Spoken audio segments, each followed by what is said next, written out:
Mga katotohanan sa likod ng Save and Invest principle na pinapauso, ina-advocate at pinipreach ng mga guro-guro kuno na sila naman mismo ay hindi naman nila ginagawa. What's up mga kabisyo? Narinig mo na ba o na-preach ka na ba dun sa Save and Invest principle na pinipreach ng mga guro-guro kuno? Sa mga nakarinig na ng principle na ito pero hindi pa alam kung paano ito gumagana, ito yung maglalaan ka daw ng 10 to 20% ng income mo o ng kinikita mo tapos i-invest mo daw sa stocks. Gagawin mo raw yan buwan-buwan, consistently, up to 40 years. Halimbawa, kumikita ka ng 50,000 pesos a month, then ang 10% nun ay 5,000. Kaya consistent na mag-i-invest ka ng 5,000 every month sa stocks. At after 40 years, disilyonaryo ka na daw. What? Pera mo na daw lahat ng pera sa mundo. Bro, what are you talking about, man? Joke lang. Basta ganun. After 40 years daw, na consistent na pag-i-invest sa stocks ng 10% ng kinikita mo, magiging milyon-milyon daw yung 5,000 na ini-invest mo. Dahil daw sa compounding interest. Magko-compound daw yung tigpa 5,000 mo every month at after 40 years, magiging milyon-milyon na daw yun. Yun ang kinaklaim nila. Kaya maraming naaakit dito Maraming nauuto. Kasi kung tutuusin nga naman, pag kukumputin mo yung 5,000 every month, tapos i-compound mo, magiging milyon-milyon nga naman yan after 40 years. Pero hanggang dyan lang kasi yung sinasabi nila. Hindi nila sinasabi yung mga katotohanan sa likod ng principle na ito. Bakit? Kasi ma-out of business sila Kasi kaya lang naman nila sinasabi yan para makapang-akit sila. Para mapaniwala ka nila na totoo yun. Tapos ikaw naman, ibibigay mo na yung pera mo sa kanila. At yung iba naman, para lang makapagbenta sila ng kurso o mga libro nila. Kaya nila sinasabi yon. Pero ang katotohanan, pagsasaliksikin mo yung buhay ng mga nagtuturo ng mga ganyan, hindi naman nila ginagawa yung save and invest na yan Kaya ang tawag doon, paradox of practice. Yung nagtuturo ka o nagpo-preach ka ng isang bagay o principle, tapos ikaw mismo, hindi mo naman ginagawa. Panloloko yun. Pang-i-scam yung ganon. Hindi lang pera ang ini-scam, pati na rin yung mindset at yung paniniwala. Kasi pag napaniwala ka nila, magiging mindset mo na yan. At mas malalang scam yan kaysa yung na-scam ka sa pera. Kasi pag na-scam ka sa pera, kikitaan mo ulit yung pera Pero pag na-scam ka sa maling mindset, napaniwala ka sa maling paniniwala, mas mahirap yon. Kasi dadalhin mo yon hanggang sa pagtanda mo. Yun ang magiging mindset mo hanggang sa pagtanda mo. Na-scam ka habang buhay. Kaya mas maganda pa yung ma-scam ka na lang ng pera kaysa yung ma-scam ka ng mindset. Kasi pag sa mindset ka na-scam, hindi mo malalaman na na-scam ka pala Kaya hindi mo yan maiko-correct.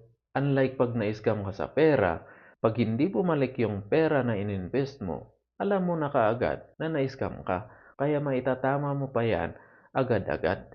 Kaya without further ado, himay-himayin natin yung mga katotohanan sa likod ng principle na ito kung bakit naging scam ito. Alright? Katotohanan number 1. Mahirap i-sustain yung pag-i-invest consistently buwan-buwan dahil sa biglaan at hindi inaasahang mga gastusin. Kagaya halimbawa sa mga outing sa trabaho o outing sa pamilya pag gusto mong ilabas ang pamilya mo. Nawalan ka ng cellphone o dinukot yung cellphone mo, bigla ang pagkakasakit o hindi inaasahang aksidente. At marami pang mga gastusin na pwedeng makahadlang sa atin kaya mahirap i-sustain yung consistent na pag-i-invest buwan-buwan. Hindi natin maiiwasan yung mga ganitong mga biglaan at mga hindi inaasahang mga gastusin. Pero sabihin na natin na kaya mo pa rin despite sa mga ganitong mga biglaang gastusin.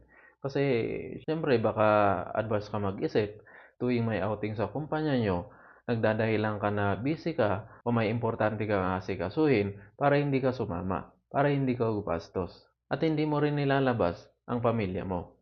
Ngayon, yung cellphone mo naman talagang kinakadena mo para hindi talaga madukot o hindi mawala. At araw-araw kang umiinom ng vitamins para hindi ka biglang magkasakit. Tapos araw-araw ka rin sigurong nag-iingat at araw-araw kang nagbabaluti para hindi ka madisgrasya, at pag madisgrasya ka man, walang mangyari sa'yo kasi nakabaluti ka eh. Ngayon, dito tayo sa katotohanan number 2 kasi nakalusot ka dun eh. Hindi natin alam ang buhay. Hindi natin alam kung aabot pa tayo ng 60 o hindi. Kasi maraming tao ang hindi na umaabot sa 60. 50 pa lang, 40 pa lang, wala na. Titigok na. Yung mga iba, bata pa, wala na. Kaya paano natin ma-reach yung 40 years pag hindi natin maabot yung 60? Di ba? Pero sabihin na natin dahil nga advance ka mag-isip, talagang nagbabitamins ka araw-araw at nagbabaluti ka araw-araw para kahit anumang mangyari, madisgrasya ka man, walang mangyari sa'yo. Kaya umabot ka sa 60. Ngayon, na-reach mo yung 40 years tenure ng pag-invest. Kaya papasok tayo sa katotohanan number 3. Ang stocks ay hindi totoo na consistent na umaangat taon-taon. Yan ang hindi sinasabi ng mga guru-guru ko, no? Ang pinapakita nilang stocks para makapang-akit ay yung mga stocks na may track record na consistent umangat. Pero ang katotohanan, pinutol nila yung karugtong nun. Kasi ang katotohanan, hindi natin alam kung ang stocks nga ba ay tataas o bababa. Hindi porket may record tayo ng past performance ay indicative na yon ng future result. Hindi. Kagaya nung recession noong 2008, halos lahat ng stocks ay bumaba at inabot ng ilang taon bago nakapag-recover. At take note, recovery pa lang yon, inabot ng ilang taon. At after ng recovery na yon, doon pa lang magtutuloy na umangat. At hindi pa nga natin alam kung magtutuloy na umangat o bababa na naman. Kagaya na naman nung pandemya, halos lahat ng stocks ay bumaba ng more than 50%. At hanggang ngayon, marami pa rin hindi naka-recover. Although marami nang naka-recover, pero yung iba, hindi na naka-recover. Yung mga iba pa nga, tuluyan nang bumagsak hindi na bumalik. Paano niyan kung magkakaroon na naman ng another pandemic in the future? Di ganun na naman. Kaya budol yung sinasabing consistent ang pagtaas ng stocks. Ngayon, sabihin na natin nakalusot ka na naman. Naswertehan mo kasi nag-invest ka nung panahong walang pandemya at nung panahong walang recession. Kaya pasok tayo sa katotohanan number 4. Gumagana lang ang compound interest pag malaki ang pera mo. Pag malaki ang ininvest mong pera. Pero pag yung mga 5,000, wala yan. Kaya tingnan natin dito sa chart na ito. Ito ay data ng consistent na pag-i-invest ng 5,000 per month up to 40 years. Kaya dito, sa first year, nakapag-ipon ka ng 60,000. At sa second year, nadoble yung 60,000 mo dahil 2 taon ka nang nag-invest. Kaya 120,000 na yung naipasok mong pera. Pero yung interest na naidagdag, ang liit lang. Ganyan kaliit hanggang 10 years. At hanggang dito sa 20 years, ganun pa rin. Maliit lang din yung naidadagdag. At kung mapapansin nyo, dito na sa after 30 years, doon nyo na mapapansin na malaki na yung naidadagdag. Maabot na ng milyon. Kasi nga, lumaki na yung pera mo Kaya dito lang talaga banda, sa 30 to 40 years, kikita yung pera mo. Kung masusustain mo yung pag-i-invest ng 5,000 every month. At kung sigurado ka na walang pandemya na darating sa buhay. At magko-compound yung pera mo ng 10 to 12% per year. Ngayon sabihin na nating nagkaimala at biglang gumana, biglang yung taon na nabuhay ka, walang pandemya, walang recession, consistent yung pagtaas ng stocks na ininvesan mo, papasok na naman tayo sa katotohanan number 5. After 40 years, yung nominal value ng pera mo, ganun pa rin. Halimbawa, sige sabihin na natin naging 26 million yung pag-i-invest mo ng 5,000 per month. Yung 26 million na yon, after 40 years, 26 million pa rin naman yung nominal value. Kaya lang, yung buying power hindi na kagaya ng 26 million ngayon. Kaya malamang yung 26 million mo after 40 years, baka hindi pa makabili ng bahay at lupa yon. Sa ngayon makakabili ka pa kasi umaabot ng 10 to 50 million ang mga residential house and lot.